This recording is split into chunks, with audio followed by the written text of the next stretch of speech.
Acting Secretary Sue, thank you for being here today. I wanted to begin by expressing my concern about the length of time the Biden administration has allowed the Department of Labor to operate without a Senate-confirmed secretary at the helm. As you were aware, your nomination to be the Secretary of Labor is opposed in a bipartisan majority of the Senate, and you will not be confirmed to this position during this Congress. Despite that reality and repeated requests to the President to put forth a nominee who can receive adequate support to be confirmed, the Biden administration has instead left you in place as acting secretary on an indefinite basis with no current plans to put forth another nominee for Secretary of Labor. You've also been listed on the White House website as a member of the cabinet, quote, in order of succession to the presidency, signaling that despite having never been elected to any office nor confirmed by the Senate to any cabinet level position, the White House believes that you are eligible to assume the presidency pursuant to the Presidential Succession Act of 1974. In October, I led a letter to President Biden along with 29 of my colleagues, urging that the White House clarify its position on this very issue. I've yet to receive a response to that letter, and so I want to raise that question with you today. Do you believe that if the need were to arise, that you are currently eligible to assume the presidency under the Presidential Succession Act of 1974? Senator, it is the honor of a lifetime to have been nominated by the president to serve in his cabinet. Absolutely. And do you believe that you are in the line of presidential succession? So prior to being nominated, I was confirmed as the Deputy Secretary of Labor in 2021. And then when my predecessor left, I became the acting secretary through the normal. Yes, ma'am, I'm aware. And my question is, do you believe that you should be in the presidential line of succession? It's just a yes or a no. I mean, Senator, I put it this way. I serve at the pleasure of the president.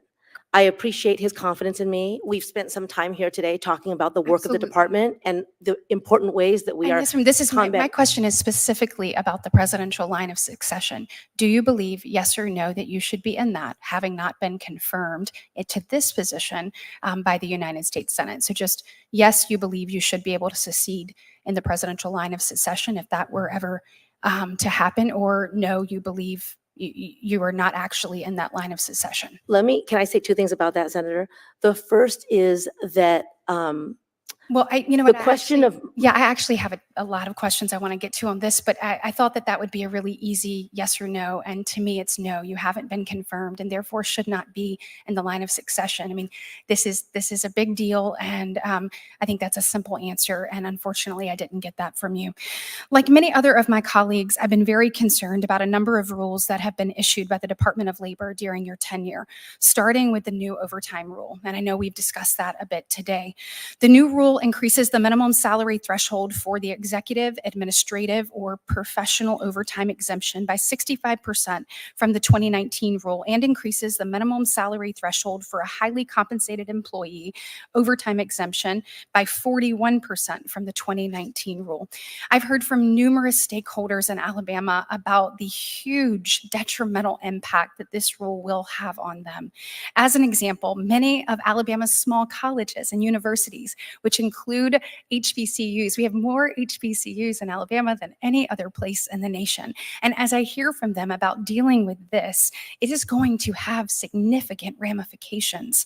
My office has spoken to schools that don't have large budgets or endowments, but are facing hundreds of thousands of dollars in additional costs for the upcoming academic year, having to implement this rule and reevaluate salaries across the board due to this rule's provisions.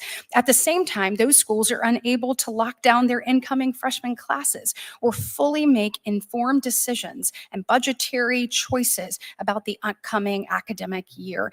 And if you look at that, this rule is obviously having a huge impact in addition to all of those things in small businesses in Alabama. And to me, small businesses are the heartbeat of this country. They're what make main streets go. They're what allow people to achieve the American dream. And given these realities, do you, at the very least, envision the department granting additional flexibility with respect to the timing of this rule's implementation across the country? So, Senator, I agree with what you said about the importance of small businesses in our economy. There's no question about that.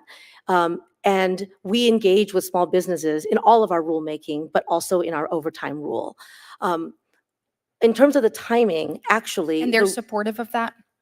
we got comments on all sides. We got, I think I said this, over 33,000 comments in overtime. I believe that's the right number for that particular rule. And we do hear from small businesses who rely on the Department of Labor to create a level playing field on which they can compete, especially in a moment where they need to recruit and retain, keep workers by making sure that their working conditions are competitive. But let me just address the timing, because that is one of the things, and the ranking member and I already talked about this some, is we heard comments about the need for some time to come into compliance. So our overtime rule goes into effect in 2 phases. The first is on July 1st. It will go up. It's a bump based on the current methodology, not the new methodology, but the current rule multiplied by current wage levels. The other bump, the bump of the 35th percentile in the new rule, is going to go into effect on January 1st of 2025. I hope you'll take these things into consideration. And I am obviously out of time, but I heard my colleague from New Hampshire mention there is a big cost of living difference, as she mentioned, from in New Hampshire and Boston. When you look at the low cost of living in Alabama, there is a detrimental effect that occurs. And I hope that you will take all of those things into account. So thank you very much for your time today. If I could just also say, the way our formula works does take that into account, and I'm happy to follow up if you want to hear more about that. Thank you, Senator Britt. Senator Capito. Thank you. Acting Secretary, I want to ask about ESG because I mentioned that in my opening statement. So in 2022, the Employee Benefits Security Administration issued a final rule under ERISA that allows plan fiduciaries to consider climate change, environmental, social, and governance factors when making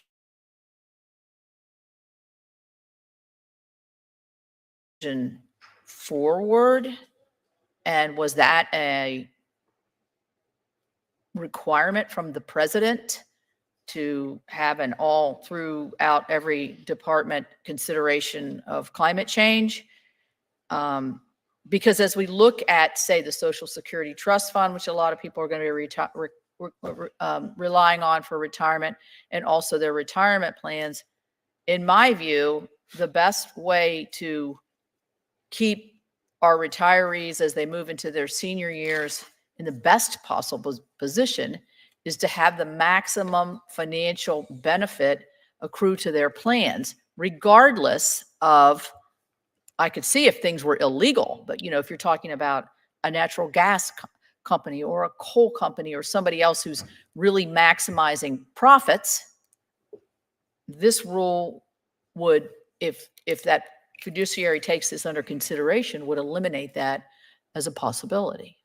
So, Ranking Member, I very much appreciate both the question and the way in which you asked it, because I agree, and of course, it's best for retirees for their investments to give them the maximum financial benefit. Right. All of our work, our enforcement work, as well as our rulemaking, is about that.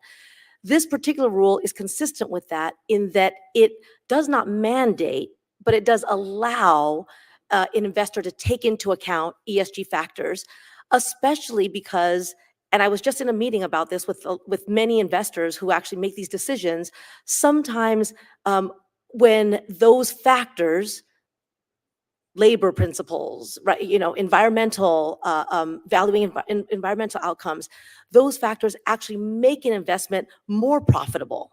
And so what our rule did, the prior administration took away the ability to consider those factors, said that you can't look at them.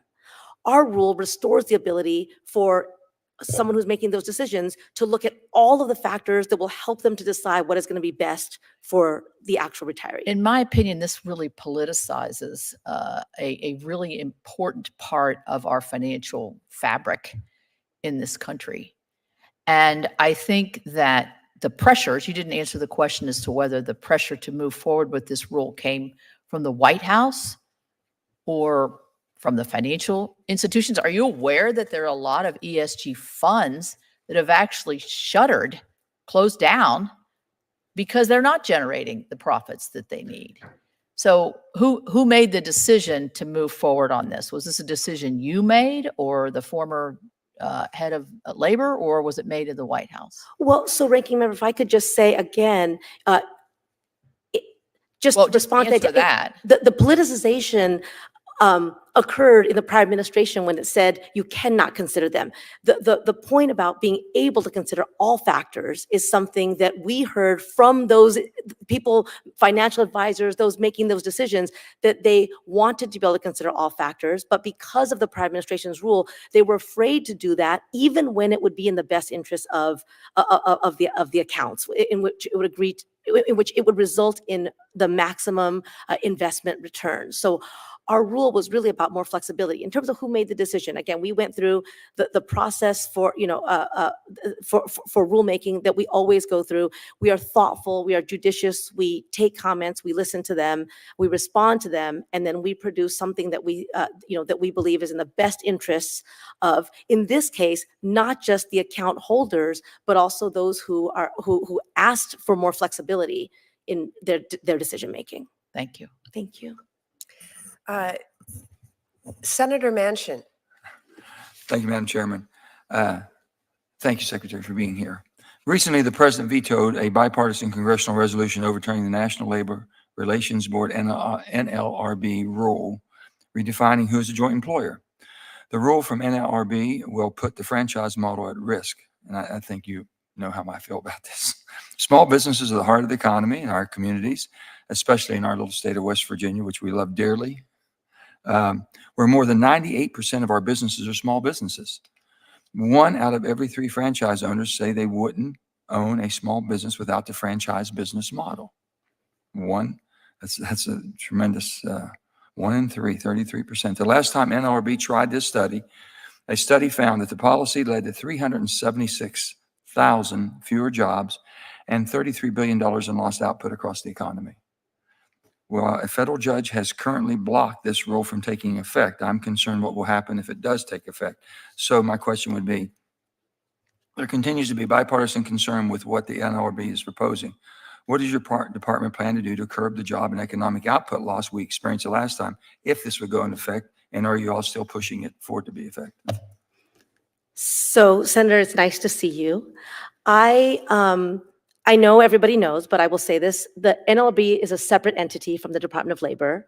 The joint employer rule is not something that the Department of Labor has pursued or that we have put on our regulatory agenda.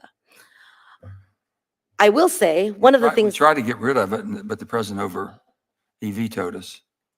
The president overrode us. You know, we tried to get rid of it, but he vetoed it. So he must believe, and the administration must believe in the rule the way the rule's been. Yeah, it's that is not a rule that the Department of Labor pursued or put into effect. I will say those— You all acknowledge the job. Can you acknowledge the job losses that came when they did implement it the last time? I mean, Senator, I don't have any data about that, but I will acknowledge the conversations we have had and the important role that franchisees and franchisors played. I know we've talked about this too. Sure. My own parents owned a franchisee business, and so I understand and have lived the benefits that such a business creates. If you would do me a favor with your able staff here, if they would just check and find out if that's accurate, the amount of jobs that we know have been lost before, or our statistics show us, and the amount of revenue it's caused to our economy, and maybe that would make the president and his administration take a different look at this in a different way. We're very hopeful. I mean, Senator, I know you know this, but since the president came into office, 15.4 million jobs have been added to the economy at the same time that the unemployment rate remains very low. It's been under 4% for 27 months straight. I know that's already been said as well. So we are in a moment of tremendous job creation, in no small part due to the investments that are being made through the president's Investing in America agenda, which this body was obviously very critical in helping to make possible. And the bills that we all passed in a bipartisan way, and even the IRA bill, the way it's being implemented is different than the way we wrote it. So there's going to be a lot of legal cases that they're going to lose because they're overstepping their boundary of how they're implementing. And I've said this many, many times. You're trying to implement a bill you never passed. I know the bills because we wrote them. We all worked on them. We wrote the bills. We know what they are in them, and they're expanding those to a position that it's going to exasperate the position we've taken. Bring manufacturing back to America. You can't bring manufacturing back if you relax the rules on where you get your critical minerals and where you produce them.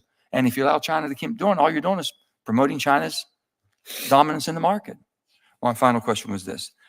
Department of Labor Schedule A shortage occupation list was designed to address workforce shortages by streamlining the process of hiring vetted international workers in high demand industries like science, technology, engineering, and math and STEM, and also healthcare. Schedule A is an important tool that exempts workers in understaffed industries from bureaucratic visa hurdles and backlogs.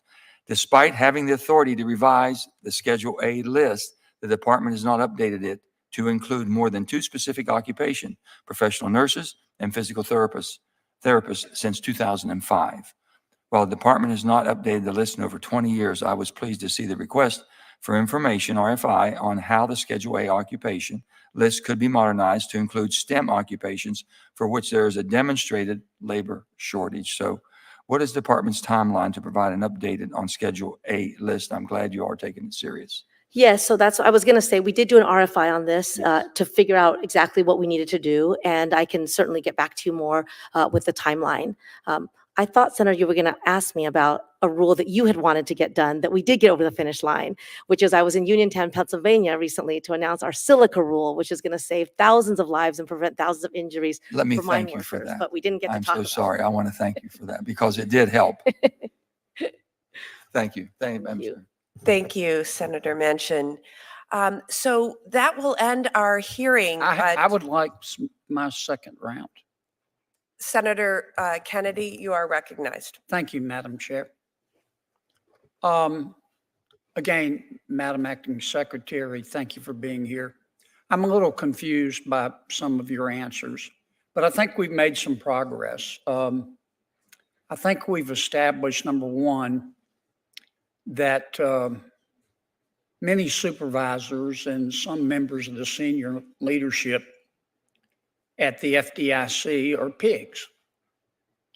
They are sexual predators. They are bigots. Number two, this issue has been out there for some time, since the Wall Street Journal broke the story, at least 6 months. And so far, the Department of Labor has said nothing.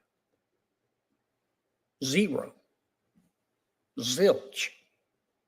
Nada. In fact, I think you said you haven't even read the reports and aren't familiar with the issue.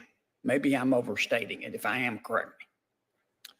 Number three, Madam Secretary, you have a long history that I know you're proud of passionate activism on behalf of employees. So here's my question.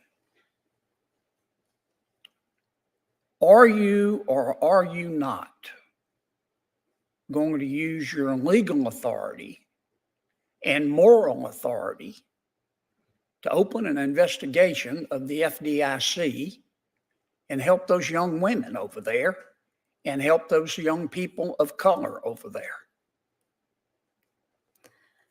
Senator, I am deeply concerned anytime a working person goes to work and does not get the dignity and respect that they deserve. I am charged with enforcing certain laws based on the powers that Congress has given to the Department of Labor. I appreciate that you are raising an issue involving working people who have experienced clearly horrific sexual harassment and other kinds of abuse. And what it demonstrates is that too often workers may feel like they have to endure things that no one should have to endure because of a power imbalance in the workplace. Excuse me for interrupting, and I'm sorry, but I've only had 5 minutes. Are you going to do anything about it? That's all I'm asking. If you're not, just tell me.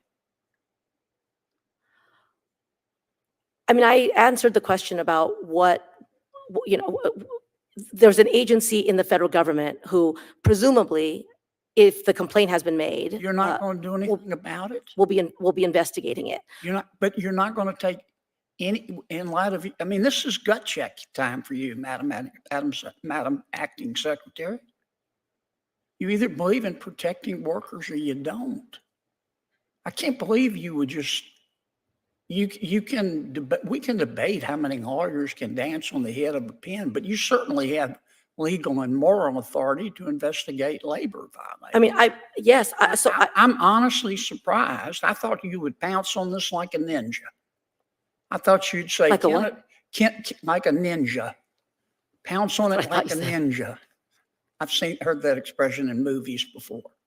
I thought you were going to say, Kennedy, I'm on it. This is the most disgusting stuff I've ever heard in my life, in the history of ever. But you're kind of waffling on me. Like, well, I don't know what I'm going to do. Let me ask you my last question because I'm going to run out of time.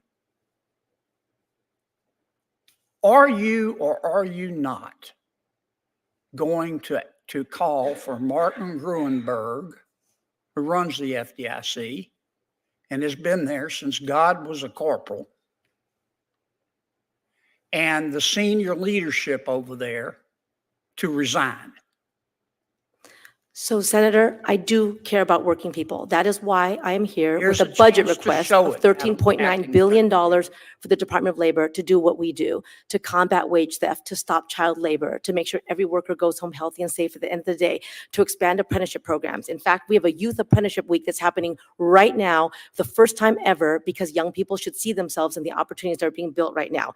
It's Teacher Appreciation Week, and we are making sure that we're expanding access for teachers to good jobs.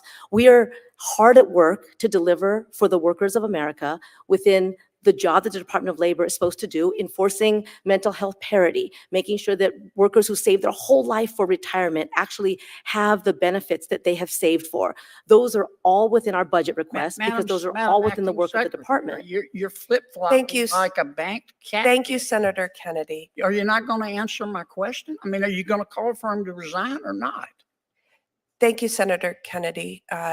The Subcommittee on Labor, Health, and Human Services, Education, and Related Agencies will adjourn shortly. I want to thank my fellow committee members for a thoughtful conversation. I want to thank you, Acting Secretary Sue. For any senators who wish to ask additional questions, questions for the record will be due by May 16th.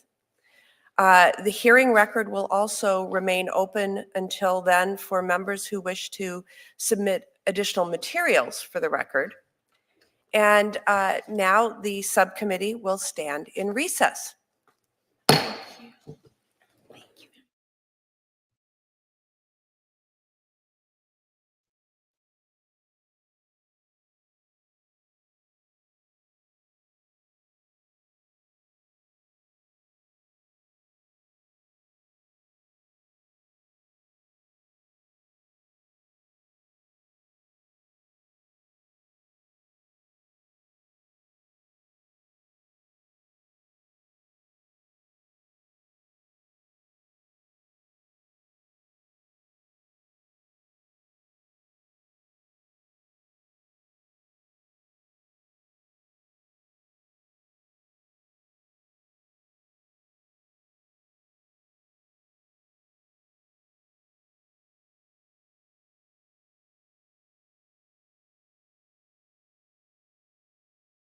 Wages owed to over 1,400 workers. This funding is also critical to enforcing child labor laws and ensuring that when youth are working, they are doing so safely and appropriately. There has been extensive recent reporting of egregious incidences of child labor violations. As long as corporations think that they can ignore federal child labor laws, kids will continue to be put at risk, including 13-year-olds working overnight shifts in slaughterhouses and meatpacking facilities. Wage and hours staffing has fallen to historic lows, and I believe we must provide an increase for the agency's important work. The budget request also includes an additional $23 million for the vital work of the Occupational Safety and Health Administration. We've just marked Workers' Memorial Day on April 28th, remembering workers who've died or been injured while on the job. Our latest fatality statistics indicate that there were 5,486 fatal workplace injuries in 2022, up nearly 6% from the prior year. That's 5,486 too many. We must do better for workers, and I believe the proposed increase would move us in the right direction. The proposed $15 million increase for the Employee Benefits Security Administration would help secure workplace-based benefits workers and their families are owed. I'm also pleased to see the increased investment of $46 million for the Bureau of International Labor Affairs that would help strengthen implementation of labor commitments of our trading partners and combat international forced labor, including in China. We can and must strengthen the economic security of our communities at home by our government working to eliminate labor abuses abroad. Acting Secretary Sue, thank you for being here today to talk about the Department of Labor's important work. In a moment, I'm going to turn it over to Ranking Member Capito for her opening remarks. And following her opening remarks, we will hear directly from you, Acting Secretary Sue. And after that, senators will each have 5 minutes for a round of questions. Senator Capito. Thank you, Chair Baldwin. Thank you for having the hearing. This is the first labor budget hearing that we've actually had since we took over the reins of the Labor HHS subcommittee. So Acting Secretary Sue, thank you for coming. You did not appear last year in part because the budget came out right as Secretary Walsh was leaving the department. So thank you for being here today to describe the fiscal year 2025 budget priorities for the Department of Labor. First of all, I will say I have had some concerns with the department. There seems to be an agenda to push new regulations that impose layers of red tape and in some cases hurt worker choice. West Virginia needs fewer inefficient and expensive regulations and more job creation. To be clear, not all regulations are bad. I applaud efforts to curb child labor violations that the chair was talking about and to keep hardworking West Virginians, including our minors, safe. So thank you for your efforts there. But this Department of Labor should be focused on workforce training and creating new jobs, not mandating new burdens that take away worker choice and flexibility. For example, the Wage and Hour Division earlier this year changed the rules governing who qualifies as an independent contractor. This new rule imposes a complicated 6-factor test that allows bureaucrats to decide who is and is not an independent contractor, jeopardizing the ability of 27 million Americans to work in a way that best fits their needs and schedules. This regulation takes away the freedom for West Virginia real estate agents, truck drivers, freelance workers, and other self-employed workers to choose their own hours and work around other life priorities, such as going back to school or taking care of your children, raising the children. Another regulation that creates more complexity and undermines workers' livelihood is the so-called ESG investment rule. This rule allows and even pressures retirement fund fiduciaries to consider environmental, social, and governance factors in their investment decisions involving workers' hard-earned life savings. West Virginians who work today and save for tomorrow need to be able to optimize their returns to afford life in retirement. But this rule pressures financial experts to shift potential gains away from American retirees and into the White House's radical climate agenda. And just last month, your department further curbed worker flexibility and imposed sweeping new costs on businesses by drastically increasing the overtime salary threshold. Starting July 1st, West Virginia businesses of all sizes, including nonprofits and small businesses, will have to figure out how to absorb this mandate. This costly change is likely to result in fewer hours worked and more restrictions for employees, and in some cases, even layoffs. Instead of doubling down on this agenda, the Department of Labor should focus instead on job creation in areas of bipartisan support. One area, and the chair also talked about this, where I hope we can find some room for agreement is with the apprenticeship programs. This budget requests an increase of $50 million over fiscal year 2024 for the apprenticeship grant program. Well, I'm concerned that your budget would use these apprenticeship grant funding to support a green jobs agenda. I remain committed to increasing opportunities for West Virginia to succeed, and know apprenticeships can play a key role in that mission. I support registered apprenticeship programs, which is why I'm also concerned about the department's proposal released late last year to completely overhaul the regulations governing the registered apprenticeship program. These proposed changes will make an already complex system even more difficult for employers to navigate. And I think it could reduce registered apprenticeship opportunities for workers across the country. There are a lot of worthy apprenticeship opportunities that don't fit the current registered apprenticeship model. I'd like to see the innovation to expand those apprenticeship opportunities to new programs and fields. In 2022, I secured funding for Marshall University to establish an apprenticeship initiative through Apprenticeships Works to train West Virginians to compete for good paying long-term jobs across the state. I've also been a longtime champion of expanding and strengthening the early childhood education workforce through apprenticeships. Giving our educators a clear path to successful careers opens the doors to higher quality and better coverage of care, helping both families and child care workers in our state. The Department of Labor should be focused on strengthening workforce development strategies that help all Americans get the skills they need to succeed. Acting Secretary Sue, I hope you will work with this Congress on that goal as we work through the fiscal year 2025 process. And thank you again for being here. Thank you, Senator Capito. Our witness today is Julie Sue, the Acting Secretary of the Department of Labor. Acting Secretary Sue, thank you for joining us. You will have 5 minutes for your opening remarks, and you may begin. Thank you so much, Chairwoman Baldwin, Ranking Member Capito, and members of the subcommittee. Thank you for the opportunity to testify in support of President Biden's fiscal year 2025 budget request for the Department of Labor. As the Acting Secretary of Labor, I get to travel the country to meet with workers. Workers like Mariah, a single mom who was living paycheck to paycheck, worried every day about how she would have enough to get by. She went to her local social services office to apply for SNAP and Medicaid benefits, and that's where she noticed a flyer for a job training program in the pipe trades.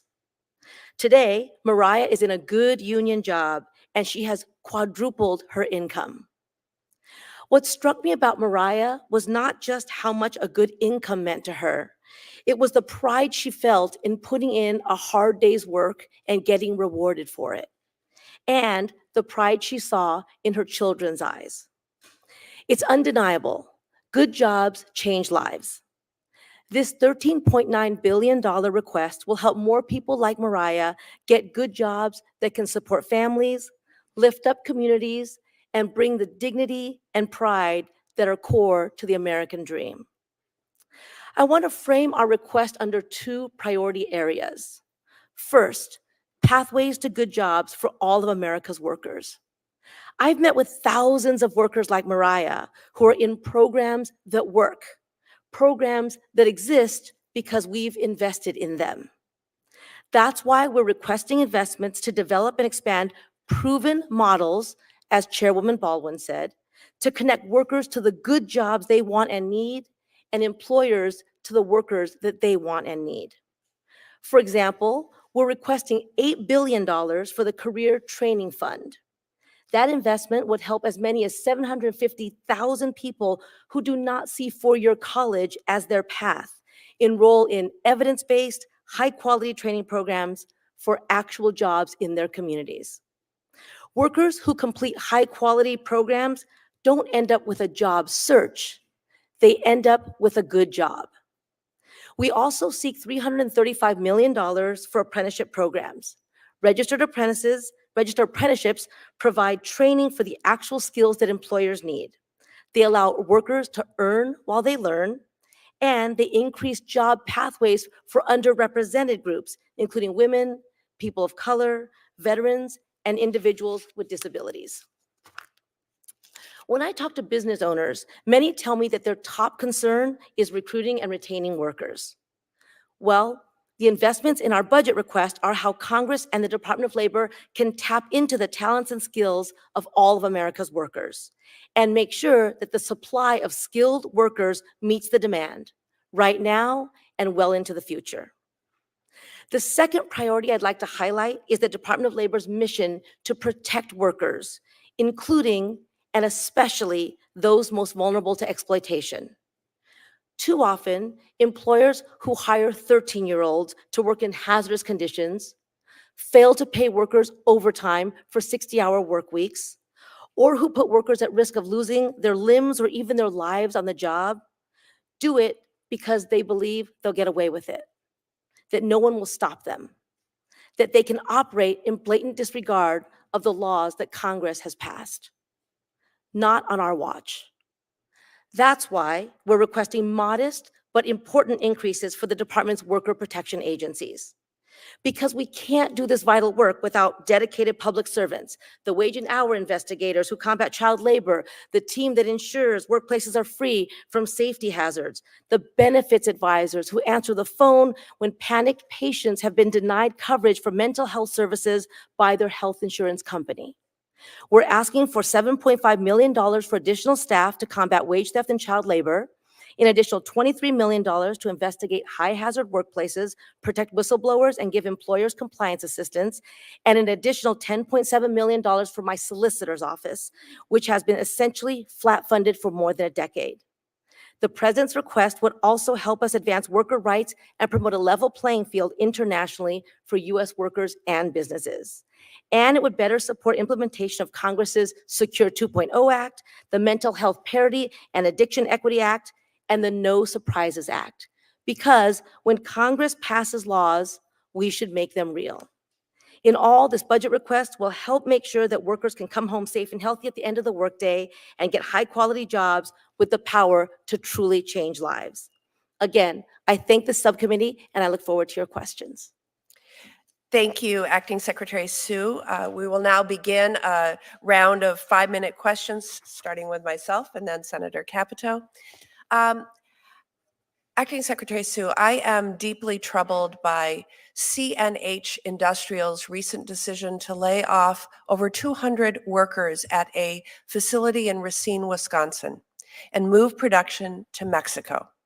Agricultural machinery has been made by workers in my home state for over 175 years. They have made Case New Holland into the international manufacturing powerhouse that it is today. Even after delivering record profits for the company, plant workers at Racine are being told that their services are too expensive and are no longer welcome. An average worker at the Racine plant earns $52,000 annually. CNH spent over $652 million in stock buybacks last year, or 4 times more than the $150 million they hope to save by reducing their workforce.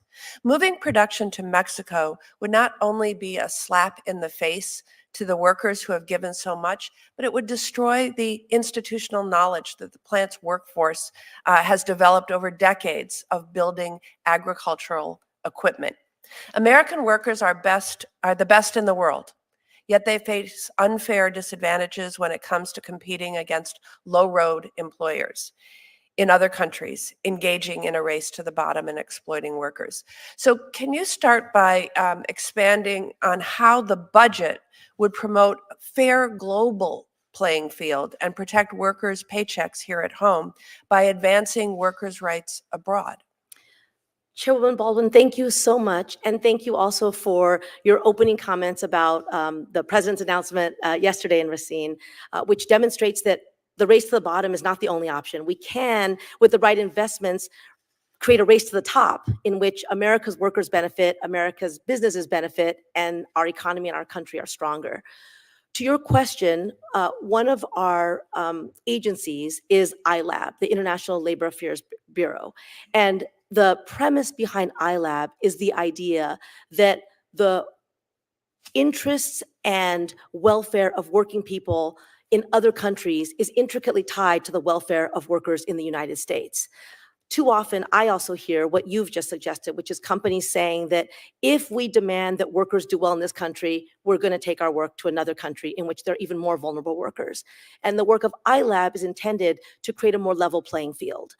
iLab engages in research and advocacy to make sure that conditions like child labor and forced labor in other countries are not condoned, that when goods that are made in such conditions try to enter the United States, that we do not allow that.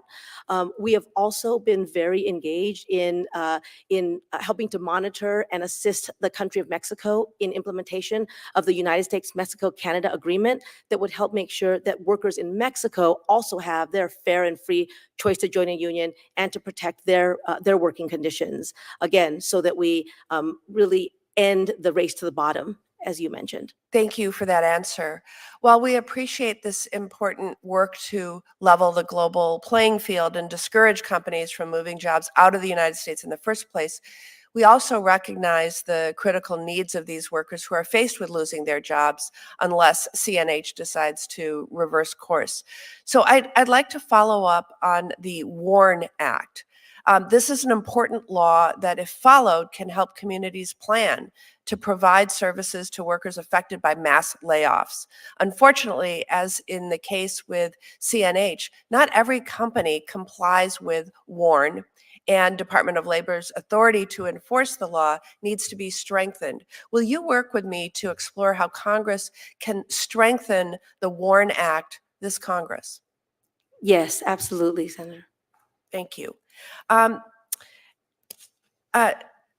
We've discussed my desire to secure increased protections from workplace violence, especially for our nation's nurses. Unfortunately, nurses continue to suffer from rising levels of workplace violence. A 2023 report from National Nurses United found that nearly 1 in 5 nurses have changed or left their jobs due to workplace violence.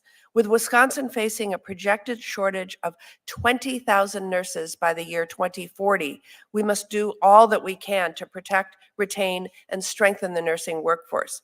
I know the department has taken some steps towards issuing a proposed rule on workplace violence in healthcare and social assistance. Can you update us on the actions the department is taking now to provide all nurses the protections from workplace violence that they deserve, and describe your efforts to accelerate the issuance of this proposed workplace violence standard? Yes, thank you so much, Chairwoman Baldwin. So as you note, workplace violence is too often the reality for many in our healthcare settings.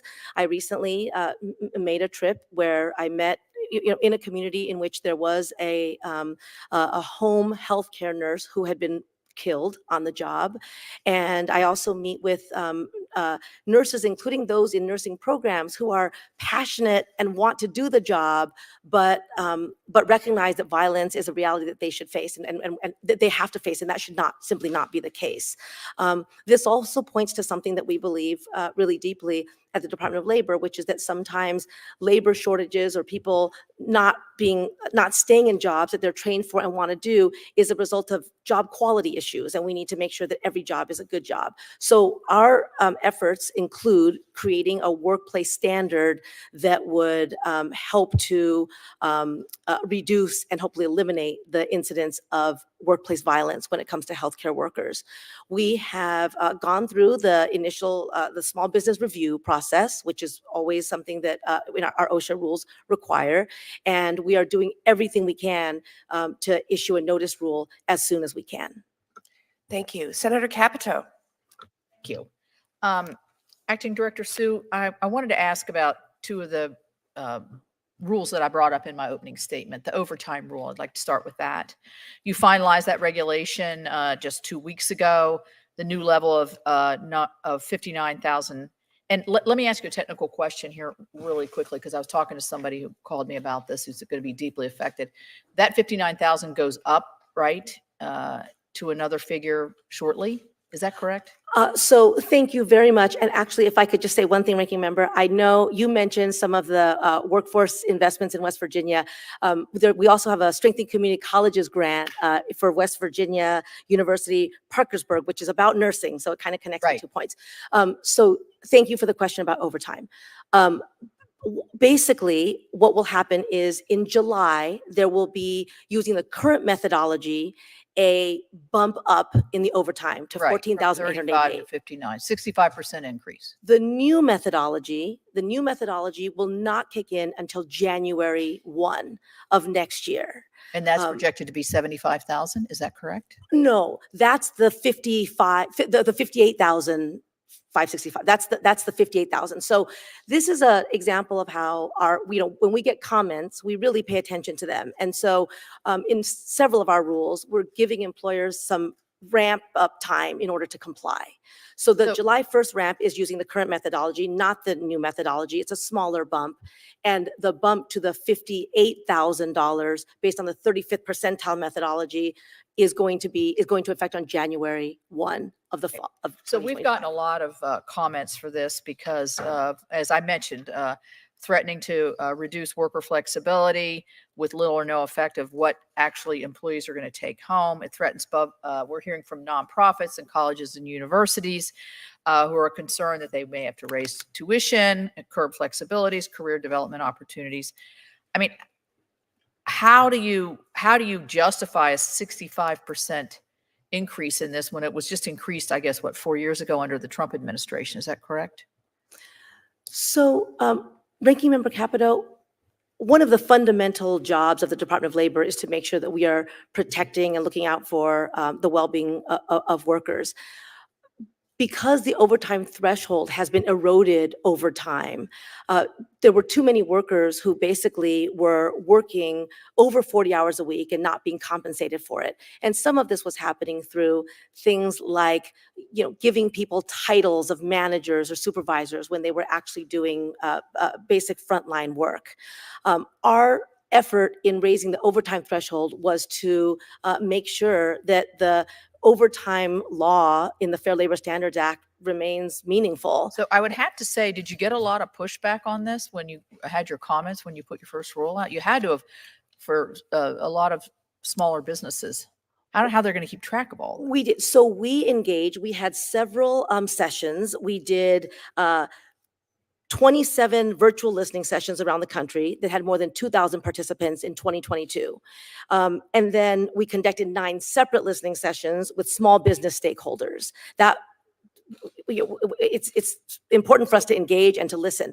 Then I think we received something like 33,000 comments on that Right, I rule. would imagine. And then we respond to those comments. And again, one of the reasons for the 2-tiered implementation was because we heard what the impact would be and wanted to make sure that especially small businesses had time to implement. The other thing I want to mention, Ranking Member, is that we also provide as much assistance as possible when implementing new rules like this. So we have charts, we have a small business compliance assistance tools, and we stand ready to assist employers that need it in your state. Okay, so let me just make sure I get the process here because I was a little confused. It does go to the 58,000 on July 1st under the old methodology. No, it will go. Stays at the same level. It doesn't do that until January 1st, correct? It will bump up to 40. Give me 1 second. It'll bump up. It's coming to you, slightly. right behind you. It's coming. It'll bump up slightly on July 1st using the existing methodology just applied to the current wage rates. Okay. It's basically a math equation. Right, and then it goes to the updated. 58 so full compliance is not until January. Exactly. Okay. Correct. Okay, I did want to ask about the independent contractor rule, but I'll just submit that to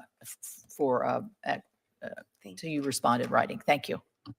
Thank you, Senator Capito. Senator Shaheen. Good morning. Thank you for being here, Acting Secretary Sue. I know it won't surprise you to hear that one of the issues I hear frequently about from our small businesses in New Hampshire is their difficulty in finding seasonal workers and using the H-2B visa program. New Hampshire has consistently for as long as I can remember since COVID, had an unemployment rate that's below 3%. Right now, the March adjusted rate was 2.6%. A year ago, it was below 2%. We can't find the workers we need. And in a state where we rely on tourism, it's our second largest industry. We need those seasonal workers. We need those H-2B visa workers. And one of the things that we're hearing is that, as you know, before employers can apply to the Department of Homeland Security for the visa, they have to be approved by the Department of Labor to certify that there are no U.S. workers who can fill those jobs. They've had trouble getting that certification because of processing delays at the Department of Labor. What are you doing to address that? And what do we need to do to adjust this budget to make sure you have the funding you need to help make sure we can approve the people who need these workers to run their businesses? Yeah, thank you very much, Senator. So I understand the importance of the H-2B program in your state and in many others and in multiple industries across the country. This is a program that has grown in demand. In fact, in the first 4 days of January of this year, we had an application for more visa, 4 times the number of visas than the maximum number. So recognize just how just how dire the need is. I have also focused, since I came as Deputy Secretary in 2021, on everything we can do to improve our operational, the functioning of how we process. And I have heard that there have been improvements in processing. I'm very happy to talk to you further about those who continue to struggle in your home state, Senator. But one thing I will say is that the way that the Department of Labor is funded to process these claims has no relationship to the number of claims that we get. So as the number has gone up, we have remained flat funded. Well, that's why I'm asking what you need in this budget in order to move those approvals, because I think it's a 2-part process. One is getting workers certified, but the other is we don't have enough H-2B visas in the program. We're looking at a nationwide unemployment rate, as you pointed out yourself, which is a good problem to have, but we're not producing enough workers to fill the jobs that we're creating. Yeah. And we got to figure out how to do that. Yeah. And DOL's role in ensuring that there are enough H-2B visas available to employers is really critical. Yes, yes. And my team has been very hard at work to try to address that. Our budget request does include $1.8 million to add staffing for processing. Keep in mind that is because our overall budget request comes in under the Fiscal Responsibility Act. Right. I mean, I'm very happy to explore with you other options. One that has been floated in the past is having the Department of Labor get some of the fees that are submitted in order to again, level up when the numbers increase, but I would be very happy to work with you on other creative ideas to make sure that we can process. Thank you. I appreciate that. In New Hampshire, we have a federal prison called FCI Berlin that has really struggled with recruiting and retaining qualified corrections officers and other employees that they need. And part of the problem is that there's a lack of parity in salaries that are offered by local agencies and firms who compete with companies in the region, and FCI Berlin falls within the rest of U.S. pay locality, and the locality pay program has simply failed to keep pace with local salaries in the area. Now, we've been told that establishing a new pay area for the Berlin micropolitan statistical area would help address this issue. However, the Bureau of Labor Statistics has said that the current wage survey model is not capable of producing reliable salary estimates for micropolitan statistical areas or rural counties. So how can we encourage the Bureau of Labor Statistics to explore ways to address this? Because we have so many rural areas, not only in New Hampshire, but across the country, where this is a huge problem, where people are competing with an area like, well, we get thrown in with Boston. And there's a big difference between what's happening in New Hampshire with pay and what's happening in the Boston area. So what can you tell us that the Bureau of Labor Statistics could do to help us deal with this problem? Thank you, Senator. This is definitely an issue that we are seeing, as you noted, and as the chairwoman noted. This is a moment in which there's a tight labor market, and it is resulting in workers with more choice and employers needing to recruit and retain, and including competing on wages. This has had some positive impact in terms of workers and their wages, especially one thing we've seen since President Biden came into office is real wages rise, especially for low and middle income Americans. And that means more money in the pockets of working families. But to your point, I'm happy to work with you Okay. to figure out what we need And I to do with appreciate, this. we want workers to do Yeah. better, but the federal government has to keep up with that pay scale as well. And right now we're not doing that. So thank you very much. Thank you, Madam Thank you, Chair. Senator Shaheen. Senator Collins. Thank you, Madam Chair. Acting Secretary Sue, in December, the Department of Labor proposed significant and controversial changes to the national apprenticeship system. Among other issues, the proposed rules would eliminate apprenticeship programs that base program completion on the mastery of skills rather than an explicit time requirement. Competency-based apprenticeship programs are a very important part of the system in Maine, particularly in the areas of healthcare, information technology, and education. In Maine, we found that competency-based programs often have a higher success rate than time-based or hybrid programs.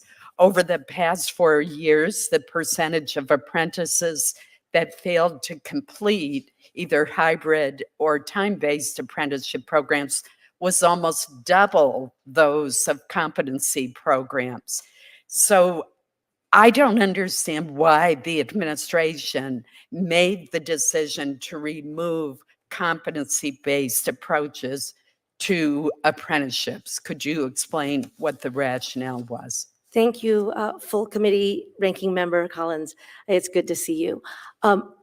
So as I think there's wide agreement here that registered apprenticeships are a proven and effective model of helping employers get the skilled and competent employees that they need, and to create opportunity for people who might not otherwise have seen themselves in jobs or be able to stop what they're doing and get the training that they need for another job. We know that the earn and learn model works for that. Since this administration has been in office, we have expanded those apprenticeship programs in numerous industries, including all of the ones that you mentioned, in healthcare, in IT, and in education. We now have teacher apprenticeships in over 30 states. And we need to